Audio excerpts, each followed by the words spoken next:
diving into the question that has puzzled scholars for centuries. Can Ed Ingram play guard? Welcome to the Locked On Vikings podcast. You like that on 3, 1, 2, 3, you like it! You are Locked On Vikings, your daily Minnesota Vikings podcast, part of the Locked On Podcast Network, your team every day. Hello, everybody. Welcome to the Locked On Vikings podcast, part of the Locked On Podcast Network, your team every day. I am your host, Luke Braun, and let's find some joy today. You can find the Locked On Vikings podcast wherever you find your favorite podcasts, whether it be a podcast app, YouTube maybe even, or even Amazon Fire or Roku. Just download the Locked On Minnesota Sports app. You can watch it right there on your smart TV. Today on the show, we are going to discuss Ed Ingram. We have not discussed Ed Ingram much over the season, but take a look at his rookie season, see how he did, and see what we can expect from him moving forward. There was a mailbag question in yesterday's Twitter Tuesday that was like, how do we feel about all the offensive linemen? And I kind of didn't answer it because I was out of time and because I knew I was going to do this week. So let's put a whole show into it. A couple of things to get to before we get into that, though. I do want to hit some quick odds and ends of more current events that people might be wondering about. Kevin O'Connell got in front of the media at OTAs after OTA number 4 now, after the holiday weekend, and announced that the Vikings will be doing 2 sessions of joint practices with the Cardinals and Titans this preseason, which is pretty fun. The way that they used joint practices last year was really interesting. They kind of used that as the preseason instead of the preseason games, and the preseason games were more of an evaluative tool, which is what O'Connell hinted at. Again, he was asked about, will players start in the preseason? And he kind of said, we're going to, make sure we get those guys their work and use those joint practices as the thing that gets the starters ready. And then the preseason is more of a tool for figuring out who the roster is supposed to be, for figuring out position battles and stuff. And if there isn't much that we can decide about you that will change in the preseason, like somebody like Kirk Cousins, right? Whatever Kirk Cousins does in the preseason isn't going to change anything strategically, so he probably won't play, is the way that I took Kevin O'Connell's comments. So don't expect starters in the preseason. I mean, he's kind of said it without saying it, but that's the way that I read into that, at least. Also spoke on Jordan Addison's injury and said that wasn't serious, that they're being overly cautious. It was more about the phase that they're in. I mean, they're in phase 1, I think, is OTAs, right? They're in OTA number 4, and the risk of aggravating something and not being ready for camp is too expensive to really be worth putting him in. And we still want him to, be learning and stuff, which he can do from the sideline at this particular stage. Didn't seem concerned at all, downplayed the whole thing.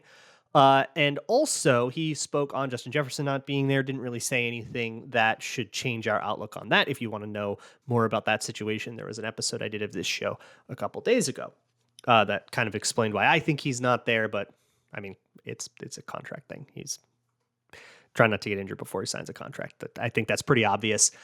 So that, I believe, is everything that's worth discussing right now. So let's get into the Ed Ingram thing. I haven't talked a lot about Ed Ingram. We haven't really gotten a lot of information about Ed Ingram. I get asked about Ed Ingram a lot because people just don't really know. They know his PFF grades weren't that great, and that's kind of all they know. And so it's like, well, can he take a step forward and all that? So I want to give you a better sense of how Ingram played. But before I do that, I want to address kind of the reasons that I don't think Ed Ingram has gotten a lot of ink. And the first is he plays right guard. O-linemen just don't really get a lot of attention.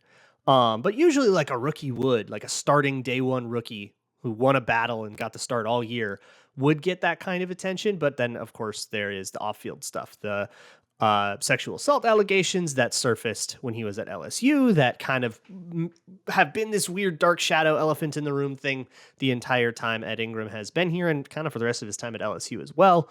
I don't need to rehash anything that I've already said about that. There's a podcast that I did from when he was first drafted. There is an article that I'll link in the show notes that I wrote when he was first drafted that I still stand by. So if you want to know more about that stuff, I don't want it to go forgotten and become a silent thing, but I also don't want it to dominate every conversation. So I will let that article speak for itself. And if you are the kind of person that just doesn't want to hear about him, you know what? I get it. And I'll see you tomorrow. For everybody else, though, I think I want to do this in more of a technique space. So with Ingram, I want you to take stock of what you know about Ingram and on-field Ingram here. And think about like what that is. Do you know about his pressure totals or his PFF grades? Do you know about his habits or tendencies? Maybe you remember one time in the preseason when he gave up a bad sack and he came out and said, "Oh, I overset on that one." And so oversetting has been kind of becoming a word thrown around with him a lot. Um, and I think maybe I should start there at oversetting.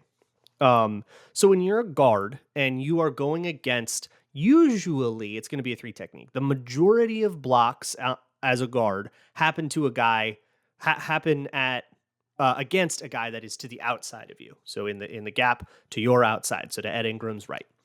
Um, he'll hit some nose tackles and stuff sometimes, but then that's double teams and that's with the center, and a bunch of times those guys are stunting or whatever. So your one-on-one blocks are typically outside you. And when you're blocking somebody who's outside you, you're going to do like a kick step, kind of like a tackle does, except at much more truncated angles, because you just don't have as much space to cover, right? There's a tackle to the outside of you and your space ends where his begins. And so when you are setting up, this is like a really big problem for tackles converting to guards. This is something they have to deal with a lot, but that's something that Ed Ingram has messed up a bunch too.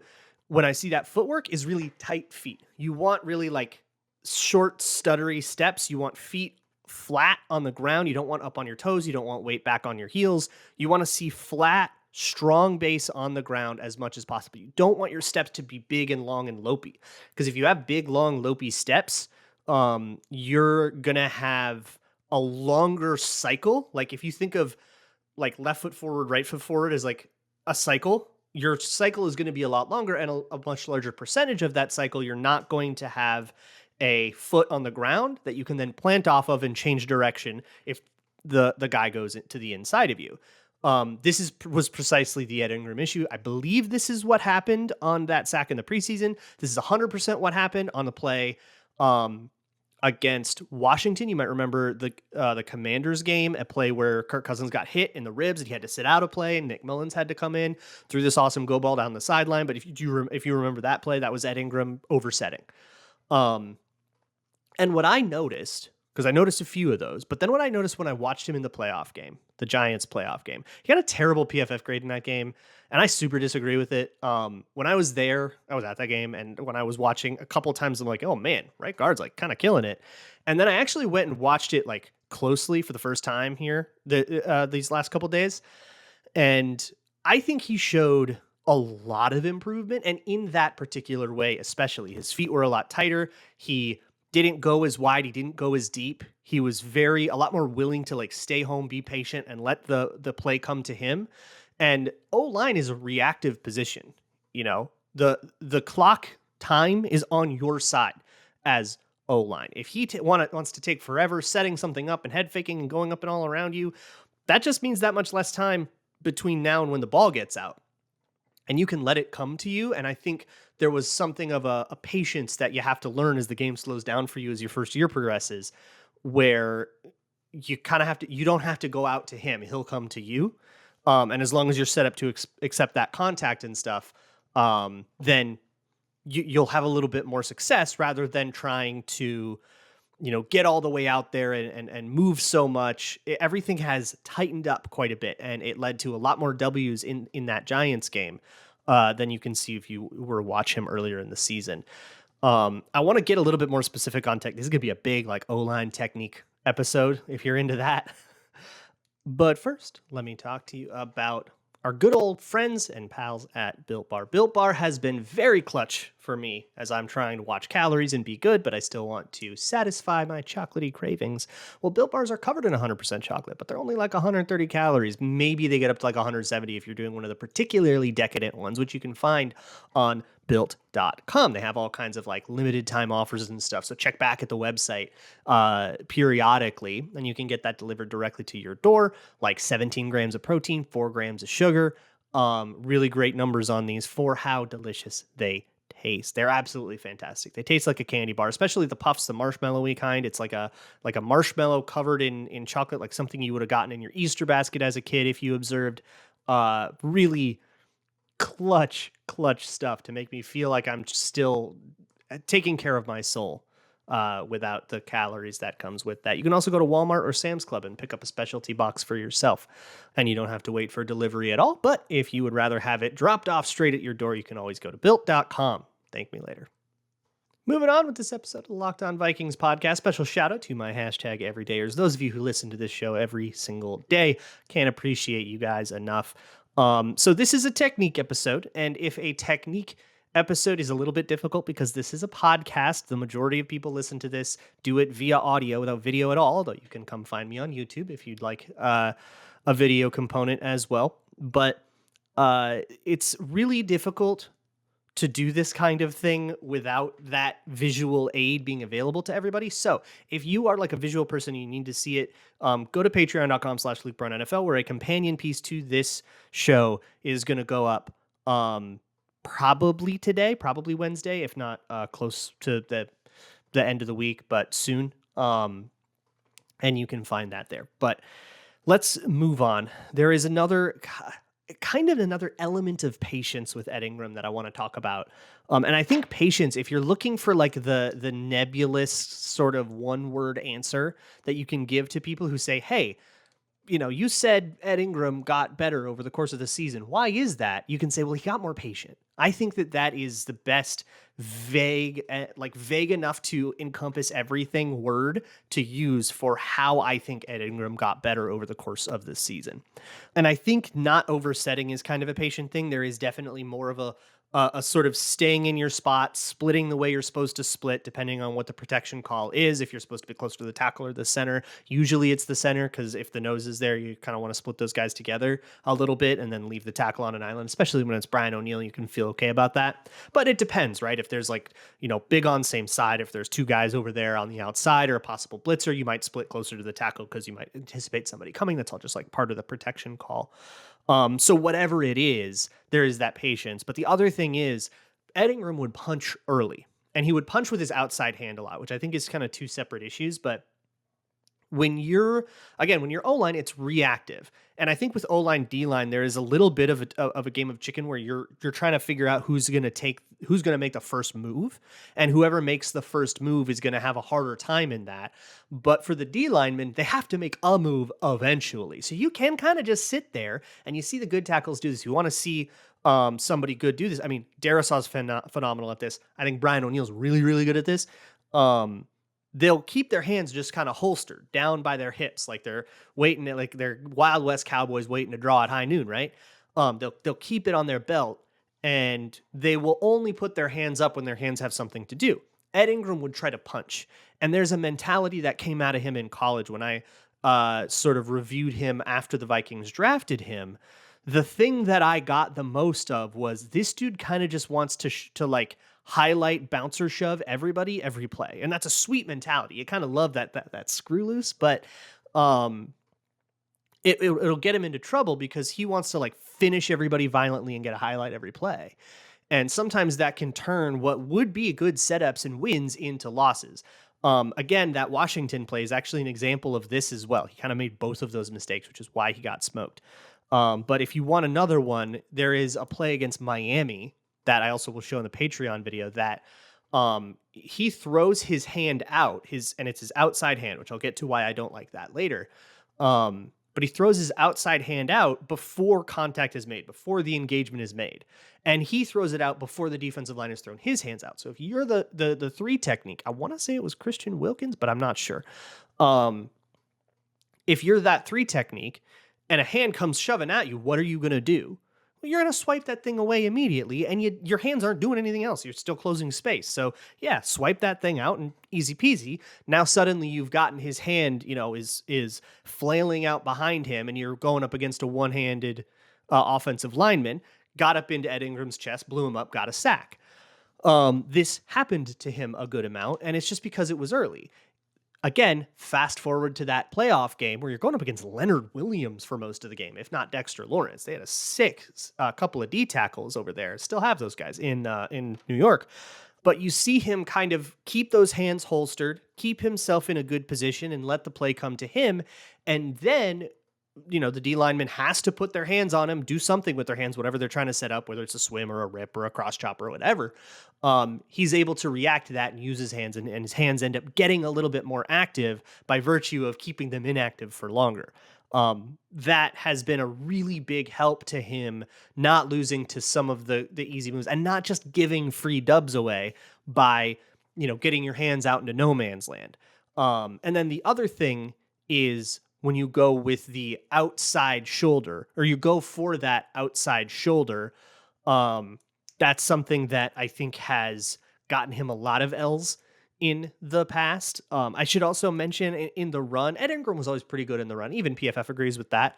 So I don't think that that's too controversial. And I think as a run blocker, he's a really plus player. He's, you've got all the strength and all that stuff, but I do think he did a good job later in the season of not like overcommitting with his combo blocks. When you're combo blocking, which is, okay, Ed Ingram and Garrett Bradbury double team a D tackle, and then a linebacker is going to come try to get either to Ingram's gap or to Bradbury's gap. So whoever that linebacker comes toward, that guy's going to have to peel off and get him. And then the other guy is left one-on-one with the D tackle, but the initial engagement has been a double team, so it should be an easier job. That's kind of the point of a combo block. And when Ed Ingram would do that stuff, he would kind of overcommit to the first block, and then the second block he would maybe be late to peel off of it. There was a really bad TFL he suffered against Arizona that was kind of the result of that. Again, another one that's in the Patreon video. But to be honest, if I'm just watching Ed Ingram's run blocking, I see a lot more really like teach-worthy tape where you can see really good technique and good setups. A lot of offensive line is just kind of maximizing your own biomechanics and getting your knees in the right position and getting your hips in the right position and your legs in the right position and being able to kind of have yourself hunched and coiled properly so that you can maximize power. And in the run, because you're not playing as reactively, you're playing more proactively, you kind of set it up however you want to set it up. And the best run blockers are really good at setting it up. And I think that has been a real strength of Ed Ingram's really consistently. But okay, so I talked about that outside shoulder thing. I want to tell you why I mean that and sort of a greater like mentality thing as well that kind of comes along with that. So as we move on with this Locked On Vikings Ed Ingram offensive line heavy episode, we're going to do a lot of O-line stuff in the near future, I think. The outside shoulder thing. Okay, so when you are in pass pro, and again, majority of reps, it's going to be a guy to the outside of you. Really whichever position you play. The majority of pass pro reps, you're going to be going against a guy to the outside of you. And the kind of only really common scenario is when you're on a nose tackle, either a zero technique or a one technique, and you're the guard and you're double teaming with the center, which is a separate thing. But 4 times when you got a 3 technique, he's trying to come up the B gap, he's to your right and you're Ed Ingram. He would very often attack the outside shoulder of that player. Now, there are a lot of different ways to teach offensive line, and I certainly do not, I barely know anything. So I certainly do not pretend to know that this is just like a bad habit or whatever, but I don't like it. And I don't know why he was taught that. I'd be curious to learn why he was taught that. That's a gap in my own knowledge, but I don't like it. And the reason is when combined with how early he punched in the beginning of the season, you end up kind of like reaching and you end up you get your weight out over your feet and suddenly you have a lot less control. So you can get caught lunging. If they then juke to the inside of you, you could be like totally caught whiffing. And we've seen plenty of Vikings offensive linemen lose that way. That's sort of the classic TJ Clemmings problem. He would always like lunge and get his weight out over his feet and then he'd lose control and it was really easy to beat him. And when you go to the outside shoulder, because they're rushing to the outside of you, again, you have to just like work with me and visualize a little bit. Then you have further to reach, right? Because that's the far shoulder. You're reaching at the far shoulder with your arm closest to that. So you have longer to reach, and you just can't make it without leaning a little bit. And that puts you in a bad situation, leverage wise. So there's part of it's that, but the other part of it is you are protecting, if you're going to like prioritize the outside shoulder of a defensive lineman versus the inside shoulder of a defensive lineman, the outside shoulder of the defensive lineman, if you're going to prioritize that outer path and give up the inner path, you're giving up the shorter path to the quarterback.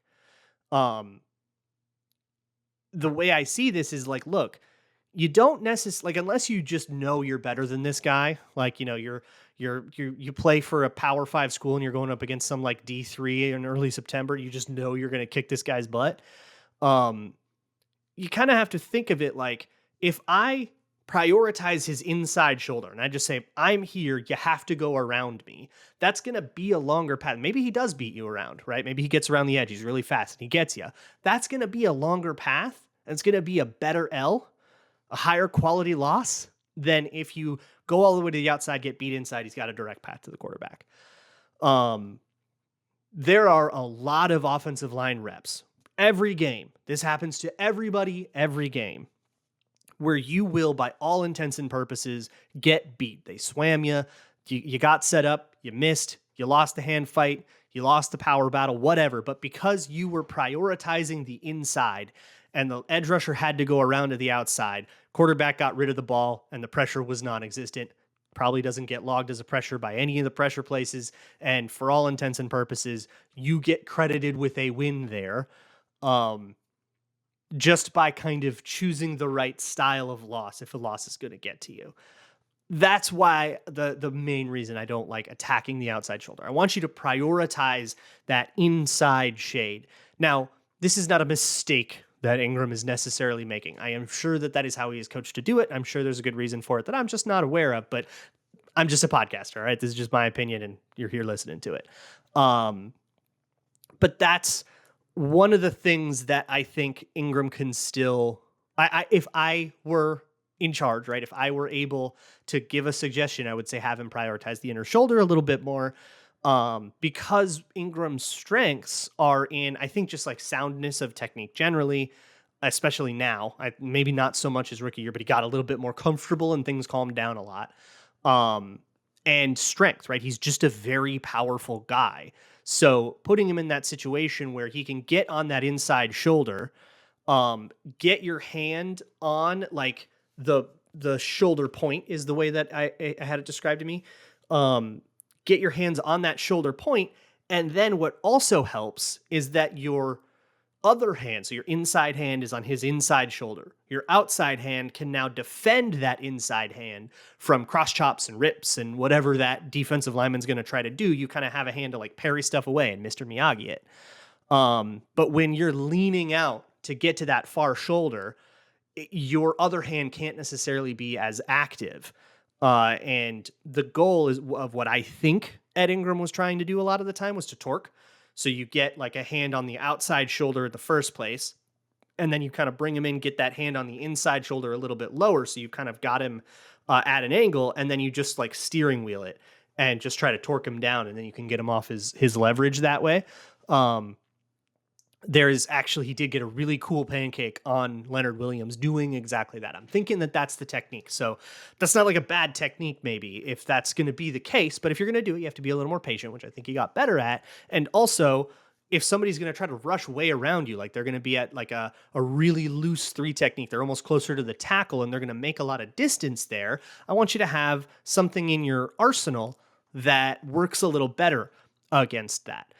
That is, I guess, where I'm at on Ed Ingram. I think that him gaining patience is going to be huge. And I think we already saw the beginnings of it at the very last parts of last year.